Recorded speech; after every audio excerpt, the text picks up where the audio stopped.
অভয়া ফিরে আসবেন না। আমাদের যে বোনটি হারিয়ে গেছে 2 বছর আগে, সে ফিরে আসবে না, কিন্তু তার বিচার মিলবে কি? এ নিয়ে আমাদের সবাইকার আবেগ আছে। আবেগ রয়েছে মুখ্যমন্ত্রী শুভেন্দু অধিকারীরও। তিনি সেই আবেগের প্রকাশটা এমনভাবে হয়ে গিয়েছে, যেদিন অভয়ার মৃত্যুর 2য় বছর পূর্ণ হওয়ার পর যে পানিহাটিতে অনুষ্ঠান হয়েছিল, সেখানে মুখ্যমন্ত্রী কেঁদে ফেলেছেন। এর আগে আমরা রাজ্যের কোন মুখ্যমন্ত্রীকে কাঁদতে দেখেছি? একটা কথা বলা হয়, ছেলেরা কাঁদে না, ছেলেরা কান্না চেপে রাখে, কিন্তু বাংলা নিজের মেয়েকে চেয়েছিল, সেই মেয়ে কোনোদিনও কোনো নির্যাতিতার জন্য 2 ফোঁটা চোখের জল ফেলেননি। কিন্তু শুভেন্দু অধিকারী কেন নিজের আবেগকে চেপে রাখতে পারেননি? কেন তার দুর্বলতম মুহূর্তটা মঞ্চে প্রকাশ্যে এসে গেছে, তা নিয়ে ব্যঙ্গ, কুৎসা, নোংরামির শেষ নেই। আমি আজকে এমন একজনের ভিডিও দেখাবো, তাকে আপনারা চেনেনই না, কিন্তু তিনি দাবি করেন তিনি মমতা বন্দ্যোপাধ্যায়ের এখন একেবারে ঘনিষ্ঠ ভাই হয়েছেন এই দুর্ভোগের সময়। তিনি মুখ্যমন্ত্রীর সেই আবেগের বহিঃপ্রকাশ নিয়ে যে নোংরামি করেছে, তারপর তার বিরুদ্ধে কেন পুলিশ কোনো কঠোর পদক্ষেপ করবে না, এই প্রশ্ন আমার। আমাদের আগের যে সরকার ছিল, সততার প্রতীকের সরকার, সেই সরকার এই ধরনের ঘটনা যদি ঘটতো, কেউ যদি মুখ্যমন্ত্রী অনেক দূর তার ভাইপোর নিন্দা করত, তার কি কি সাজা হতো, তার উদাহরণ না আমি আপনাদের সব মনে করাবো। আর আমার দাবি, কেন পুলিশ পদক্ষেপ করবে না, কেন গ্রেফতার নয়? এই প্রতিবেদন যদি আপনাদের ভালো লাগে তবে অবশ্যই সাবস্ক্রাইব করবেন। পিনাক্ষী বলছে এখন কিভাবে অভয়াকে নিয়ে মুখ্যমন্ত্রীর আবেগের কুৎসা করা হচ্ছে, নিন্দা করা হয়েছে, নোংরামি করা হয়েছে, সেটা দেখতে এবং কেন ব্যবস্থা নেওয়া উচিত সেটা জানতে দেখুন ও শুনুন পিনাক্ষী বলছে। গত 9ই আগস্ট ছিল রবিবার, সরকারি ছুটির দিন, কিন্তু আমাদের বর্তমান মুখ্যমন্ত্রী সেভাবে ছুটি নিচ্ছেন না। তার জন্য সরকারের উচ্চপদস্থ আমলাদের না একটা আড়ালে আবডালে তারা বলছেন যে আজকাল শনি রবিবারও ছুটি নেওয়া যায় না। সেদিন নবান্নে একটি অনুষ্ঠান ছিল, আমিও হাজির ছিলাম। জরুরি অবস্থার সময়ে যারা গ্রেপ্তার হয়েছিলেন, সেই কালো দিনে তাদের সংবর্ধনা জানানো হয়। যারা বেঁচে আছেন এরকম 300-র বেশি মানুষকে সংবর্ধনা জানানো হয় এবং নবান্নের সভাগৃহে সেদিন মুখ্য সচিব, মুখ্যমন্ত্রী তো ছিলেনই, তার উপদেষ্টা ছাড়াও অন্যান্য মন্ত্রীরা হাজির ছিলেন। এরপর মুখ্যমন্ত্রী সেদিন পানিহাটিতে যান একটি অনুষ্ঠানে, যেখানে অভয়ার স্মরণ সভা ছিল।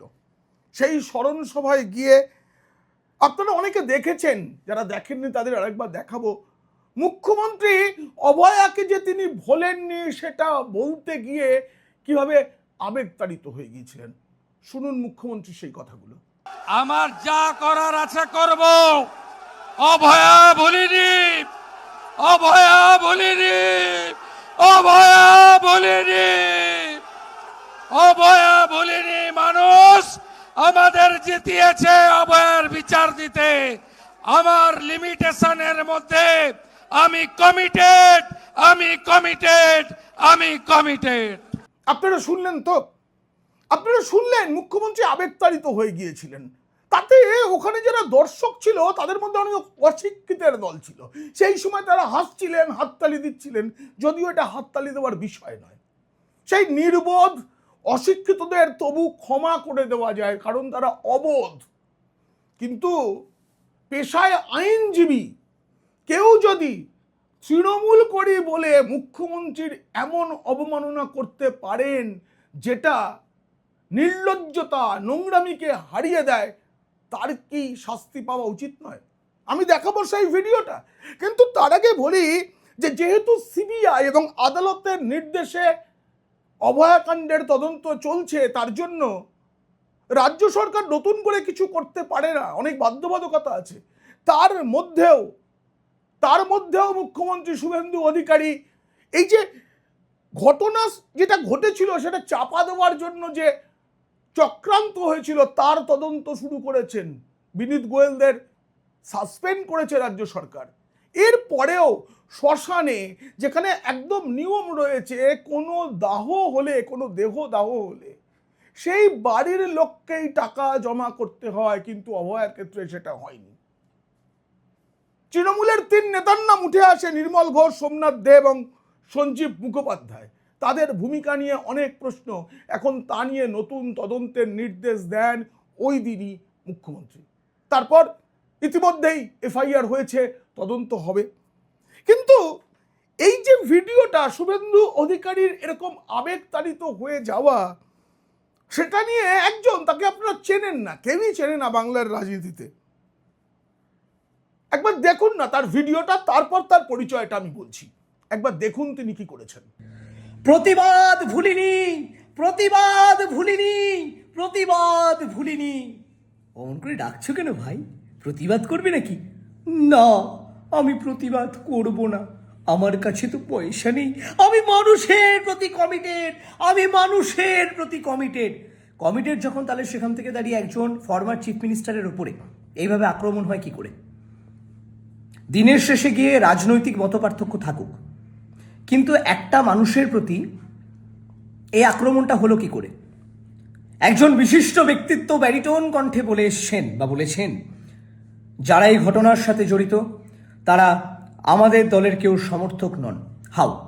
কি করে? এর নাম্বারও প্রমাণ আছে। প্রমাণগুলোকে সর্বসমক্ষে তুলে দাঁড় করিয়ে দিয়েছি। অভয়া ভুলিনি, প্রতিবাদ ভুলিনি, আমি মানুষের প্রতি কমিটেড। আমার যা লিমিটেড ক্ষমতা আছে সেই লিমিটেড ক্ষমতার ভেতর থেকে দাঁড়িয়ে আমি সব করব। আজকে কি করে হলো না? এটাও তো লিমিটেড ক্ষমতা। আজকে লিমিটেড ক্ষমতা এমন একটা অবস্থা তৈরি করলো যে একজন ফরমার চিফ মিনিস্টার, যার নিরাপত্তা এইভাবে বিঘ্নিত হয়ে গেল, যার নিরাপত্তা এমনভাবে বিঘ্নিত হলো যে সেখান থেকে দাঁড়িয়ে তার গাড়িতে কি ছোড়া হবে না? কাদা ছোড়া হবে না, ফুলচন্দন ছোড়া হবে। ঠিক ঠিক ঠিক ঠিক ঠিক, রাইট রাইট রাইট, ঠিক। একটু বেশি গান্ধীবাদী হয়ে গেছিল তৃণমূল কংগ্রেসের মানুষজন, একটু বেশি গান্ধীবাদী হয়ে গেছিল, আমিও তাই। মানে আমি শিক্ষা, সংস্কৃতি, পড়াশুনো এগুলোকে একটু বেশি করে গুরুত্ব দিই। ভুলিনি, ভুলিনি, একদম ভুলিনি। ওরকম করে ডাকছো কেন ভাই? ভুলে গেছো নাকি? না, আজকের অন্তত দিনটা তৃণমূল কংগ্রেসের কোনো কর্মী, কোনো সমর্থক, আমি তো সামান্য একজন সমর্থক হিসেবে নিজেকে সর্বসময় দাবি করে আসি, ভুলিনি, সত্যিই ভুলিনি। মানে দেখুন, মিছিলে গিয়ে মার খেয়েছি, পিঠের ওপরে মার পড়েছে, বাঁ পায়ে হেয়ার লাইন ফ্র্যাকচার হয়েছে, কিন্তু তা সত্ত্বেও পিঠের শিরদাঁড়াটা এখনো সোজা। তো ঠিক আছে, যা হয়েছে হয়েছে, সেটা গণতন্ত্রের পক্ষে একটা অন্যরকম বার্তা। তবে এই করে যদি মনে করে থাকেন মমতা বন্দ্যোপাধ্যায়কে স্টপ করে দেওয়া যাবে, মমতা ব্যানার্জিকে রেস্ট্রিক্ট করে দেওয়া যাবে, খুব বড় ভুল করছেন। যার আন্দোলনের মাধ্যমে জন্ম, যার লড়াইয়ের মাধ্যমে জন্ম, যে লড়াই করে আজকে নিজের সামাজিক প্রতিষ্ঠা করেছেন, যে ভরসার উপরে বিশ্বাস করে এখনো অবধি 41% মানুষ বিশ্বাস করে রেখেছিলেন, আজকে তাদের বিশ্বাসে কিন্তু একটা বড়সড় আঘাত ঘটল। দেখলেন আপনারা, মুখ্যমন্ত্রীকে এইভাবে অপমান কেউ করতে পারেন? বিরোধী দল যা খুশি বলতে পারেন, যা খুশি। মুখ্যমন্ত্রীকে তো একটা সময় চোর চোর চোরটা, শিশির বাবুর ছেলেটা, এসব অনেক কিছু বলা হয়েছে যখন তিনি বিরোধী দলনেতা ছিলেন। কিন্তু আমাদের সততার প্রতীক মুখ্যমন্ত্রীকে জয় শ্রীরাম বললে তাদের বিরুদ্ধে পুলিশ ব্যবস্থা নিত। বলা হতো, মানে মুখ্যমন্ত্রী, মানে সততার প্রতীক মুখ্যমন্ত্রী, তিনি বলতেন যে ওরা আমাকে গালাগাল দিয়েছে, জয় শ্রীরামটা গালাগাল মনে করতেন। এবার এই যে নির্মল ঘোষ, সোমনাথ দে, সঞ্জীব মুখোপাধ্যায়, তৃণমূলের এইসব নেতারা যে বিপদে পড়তে চলেছেন, এবং সেদিন মমতা বন্দ্যোপাধ্যায় মুখ্যমন্ত্রীর চেয়ারে বসে কি কি নির্দেশ পাঠিয়েছিলেন তা নিয়েও যখন তদন্ত চলছে, তখন তো কান্নাকাটি শুরু হবেই। আর তার জন্যই এই যে ভদ্রলোক অ্যাডভোকেট অরিন্দম কাঞ্জিলাল, 1,43,000 ফলোয়ার আছে, তিনি 320 জনকে ফলো করেন, 2,800 মতো পোস্টও করেছেন ফেসবুকে। তিনি নিজের পরিচয় দেন, তিনি হচ্ছেন হ্যাপিনেস অ্যাডিক্ট। তিনি বলেন তিনি একজন criminal lawyer, author, speaker, mindset coach for high achievers, confidently confused. মানে তিনি যে খুব হাসি খুশি থাকতে ভালোবাসেন সেটা যেমন লিখেছেন, কনফিডেন্টলি কনফিউজড এই কথাটা লিখে তিনি নিজেকে আরো মজার প্রমাণ করতে চেয়েছেন।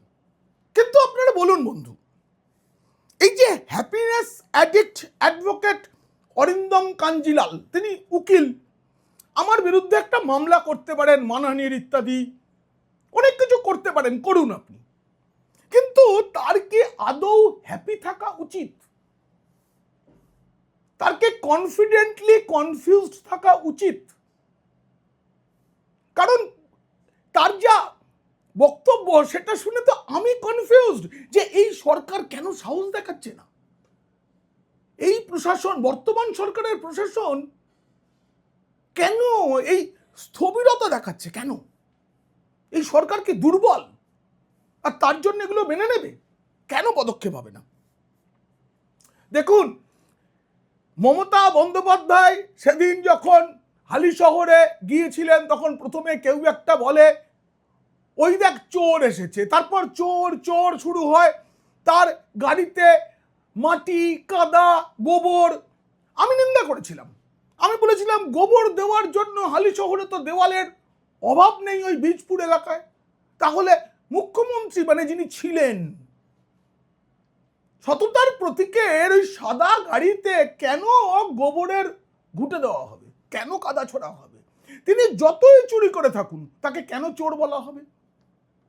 দেখুন, বীজপুরে তো তিনি বলেছেন যে বিজেপির লোকেরাই করেছে, এ নিয়ে রাজনৈতিক তর্ক চলুক, বিজেপির লোকেরা নাকি জনরোষ, এর মধ্যে আমি যাব না, কারণ বিজেপির হয়ে সাফাই দেওয়া আমার কাজ নয়। তবে সম্প্রতি ক্ষুদিরাম বসুর জন্মদিন পালন করার জন্য শ্যামবাজারে নেতাজি মূর্তির নিচে যখন তিনি পৌঁছেছেন তখনও তাকে চোর চোর শুনতে হয়েছে। কেন হচ্ছে বলুন তো? তিনি বলছেন বিজেপি খালি, এই পুলিশ খালি বিজেপিকেই প্রোটেকশন দিচ্ছে। আসলে তিনি যে কাজটা করতেন সে কাজটা বলছেন। আমি আপনাদের বলি, মমতা বন্দ্যোপাধ্যায় যখন বিরোধী নেত্রী তখন আমার নিজের কানে শোনা নয়, আমি সিনিয়র সাংবাদিকদের কাছ থেকে শুনেছি, তিনি বলতেন একবার পুলিশটা আমার হাতে আসুক তারপর দেখাবো। এই যে ক্ষমতায় আসা, বাংলার ভালো কিছু করা, এটা তার লক্ষ্য কতটা ছিল আমি জানি না, আপনারা জানেন কি কি করেছেন 15 বছরে, কিন্তু তার লক্ষ্য ছিল পুলিশটা নিজের হাতে আসুক। তাই চিরকাল পুলিশ দফতরটা নিজের হাতে রেখেছেন। তার বাজেটটা যে পেশ করতেন না, সেসব ওই পাস হয়ে যেত, ক্ষমতা ছিল, শক্তি ছিল। সেই মমতা বন্দ্যোপাধ্যায় বলছেন পুলিশ বিজেপিকে প্রোটেকশন দেওয়ার কাজ করছে। আপনি একটু খোঁজ নিয়ে দেখুন, আপনার ভাইপোকেও পুলিশ রক্ষা করেছে। সেদিন ডিমের যে আক্রমণ হয়েছিল আমি তারও নিন্দা করেছিলাম, যে কি দরকার, ও তো আজ আছে কাল নেই, বিদেশে ফুরুত হয়ে যাবে, অলরেডি গেছে, শুনছি 20-25টা বাক্স করে জামা কাপড় নিয়ে গেছে। মানে বড় প্ল্যান। সেটা কি হবে না হবে সেটা পরে দেখা যাবে। লোকসভার অধিবেশন চলছে, আর লোকসভার দলনেতা বিদেশে চলে গেছেন তৃণমূলের। এখনো দলটা উনি দাবি করছেন যে ওনার দিকেই আছে, তিনি হচ্ছেন সর্বভারতীয় সাধারণ সম্পাদক। আঞ্চলিক দল তৃণমূলের, আঞ্চলিকও নয়, এখন কালীঘাটের দল, লোকাল দল। কিন্তু সেদিনকেই যে বড় মুখ্যমন্ত্রী যে পরিমাণ সাইজ দেখিয়েছেন ইটের, পাথরের, তাতে গাড়িটাই ধ্বংস হয়ে যেত। উনি বলছেন যে ওনাকে মারার চেষ্টা হয়েছিল, উনি নাকি মরে যেতেন যদি জানলা খোলা থাকতো। জানলা খুলে কেউ গাড়িতে চাপে না। কিন্তু আমার বক্তব্য অন্যদিকে নিয়ে যাব না, আমি আবার প্রশ্ন করব অ্যাডভোকেট অরিন্দম কাঞ্জিলাল, তিনি হ্যাপিনেস অ্যাডিক্ট হয়ে বাড়িতে বসে থাকবেন কেন? আমি মনে করাবো 2012 সালের এপ্রিল মাসের কথা। মুখ্যমন্ত্রী ছিলেন তখন মমতা বন্দ্যোপাধ্যায়, তার দলের সর্বভারতীয় সাধারণ সম্পাদক, এখন যেটাই ভাইপো সেটাই ছিলেন প্রয়াত মুকুল রায়। তাকে নিয়ে একটি ব্যঙ্গচিত্র ইমেলে ফরওয়ার্ড করেছিলেন। তিনি পেয়েছিলেন এবং ফরওয়ার্ড করেছিলেন যাদবপুর বিশ্ববিদ্যালয়ের অধ্যাপক অম্বিকেশ মহাপাত্র, যার জেরে তাকে নিগৃহীত করে তৃণমূলের কর্মীরা। অম্বিকেশ মহাপাত্রের বিরুদ্ধে মামলা দায়ের হয় পূর্ব যাদবপুর থানায় এবং 2012-র 12ই এপ্রিল অম্বিকেশ মহাপাত্র এবং তার এক প্রতিবেশীকে গ্রেপ্তার করে পুলিশ। ইমেলে একটা কার্টুন, আমার যতদূর মনে আছে সেটা সত্যজিৎ রায়ের ওই ফেলুদা ছবির যে মুকুল বলে যে চরিত্রটি ছিল, সেই মুকুলকে নিয়ে একটা ভ্যানিশ একটা কার্টুন করেছিলেন। সেটা ইমেলে এরকম করে ভিডিও করে মুখ্যমন্ত্রীকে ভেঙাননি তিনি, আপনারা দেখতে পাচ্ছেন স্ক্রিনে। এবং সেটা মুখ্যমন্ত্রীর আবেগ নিয়ে। কার জন্য আবেগ? অভয়ের জন্য। অভয়ের জন্য আবেগ কার আছে? এই রাজ্যের প্রতিটি সাধারণ মানুষের আছে, অ্যাডভোকেট অরিন্দম কাঞ্জিলাল ছাড়া। তিনি যাকে নেত্রী মনে করেন, তিনিও তার ক্ষমতার সময় তিনি বিচার চাই করে মিছিল করেছিলেন লোক দেখানো। তার দলের অনেক নেতা সাংসদ তারা মিছিলে হেঁটেছিলেন অভয়ের বিচার চেয়ে। তাদের মধ্যে এই আবেগ ছিল, তারা রাত জেগেছিলেন। সেই আবেগ নিয়ে এইভাবে কুৎসা নোংরামি কেন করলেন? অম্বিকেশ মহাপাত্র গ্রেপ্তারির পর রাজ্যে অনেক প্রতিবাদ হয়েছিল। মানবাধিকার কমিশন দোষী পুলিশ অফিসারদের শাস্তি এবং অম্বিকেশ মহাপাত্রকে 50,000 টাকা ক্ষতিপূরণ দেওয়ার সুপারিশ করেছিল। কাকে সুপারিশ করেছিল? মমতা বন্দ্যোপাধ্যায় সরকারকে। কিন্তু এর 9 মাস পরে তখন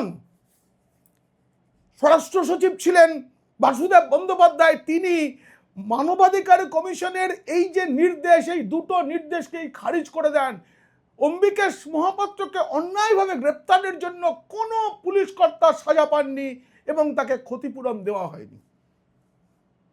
2023 সালে 11 বছর পরে অম্বিকেশ মহাপাত্রের যে মামলা চলছিল তার থেকে যাদবপুর বিশ্ববিদ্যালয়ের ওই অধ্যাপক অব্যাহতি পান।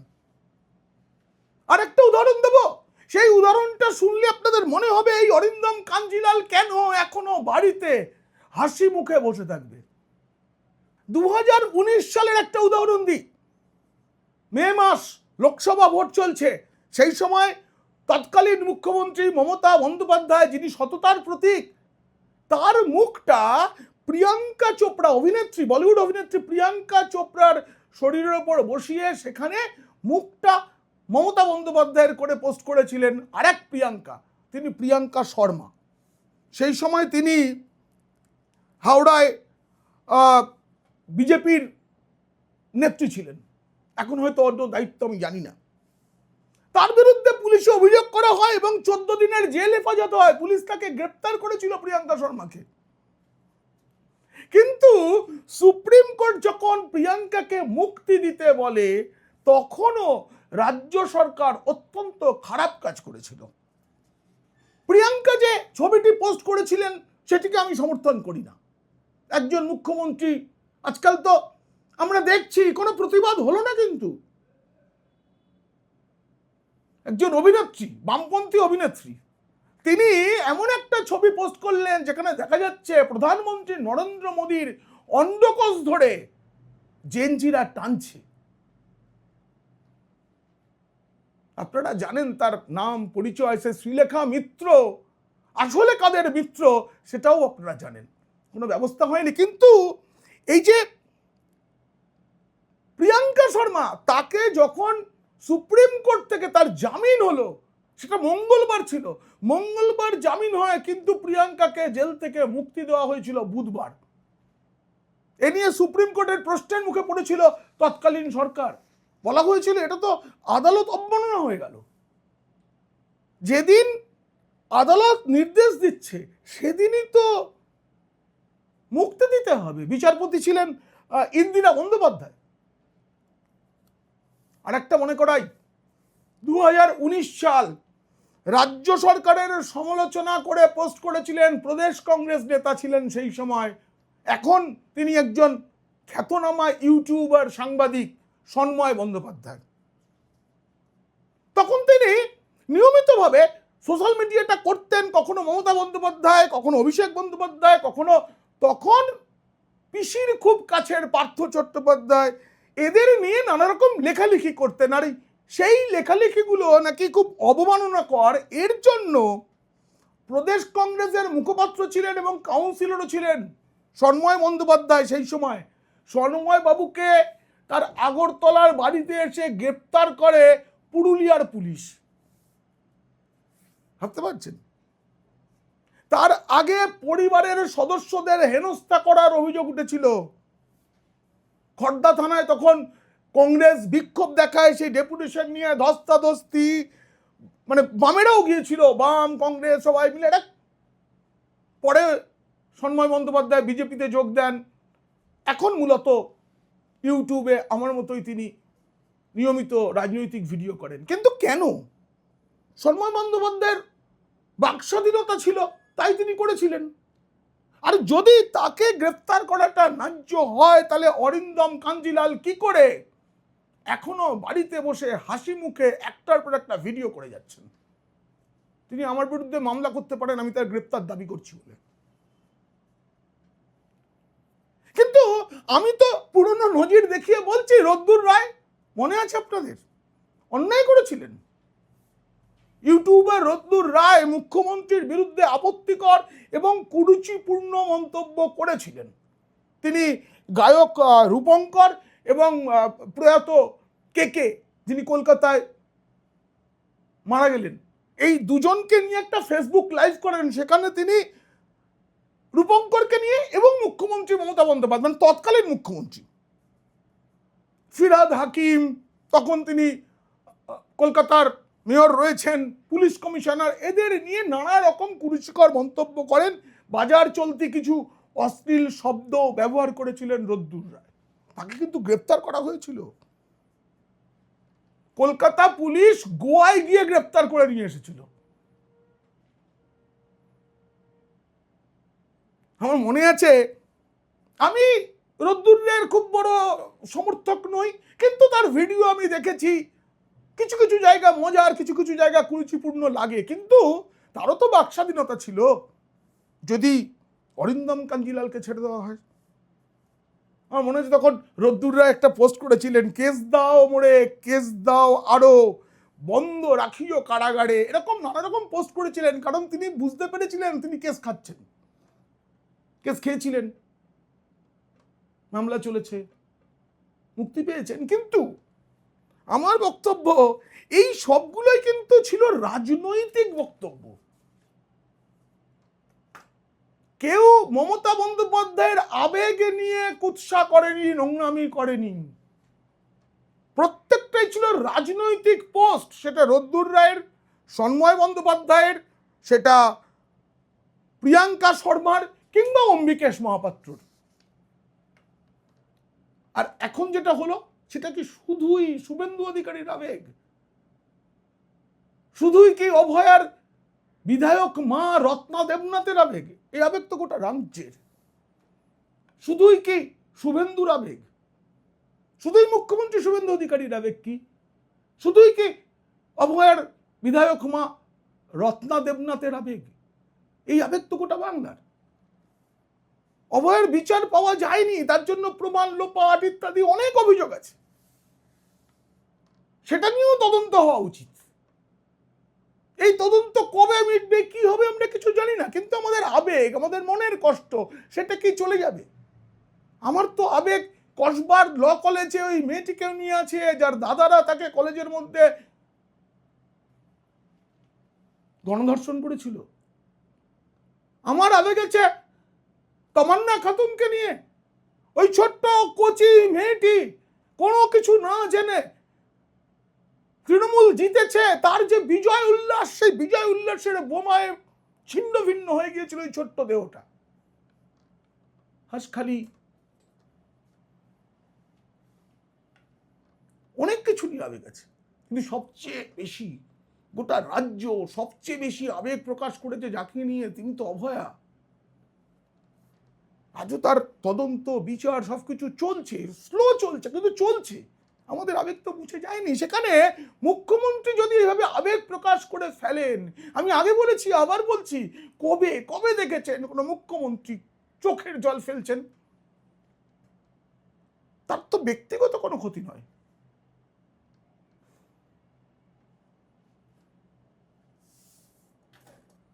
এমন তথ্যভিত্তিক বিশ্লেষণ এবং প্রতিবেদন যদি আরও পেতে চান তাহলে অবশ্যই সাবস্ক্রাইব করুন পিনাক্কি বলছে।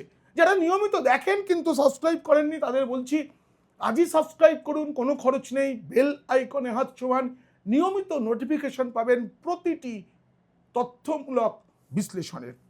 আর আজকের ভিডিও কেমন লাগলো জানিয়ে অবশ্যই মন্তব্য করবেন। ভালো লাগলে বন্ধুদের, খারাপ লাগলে শত্রুদের শেয়ার করবেন। আপনারা ভালো থাকবেন। ভারত মাতা কি জয়।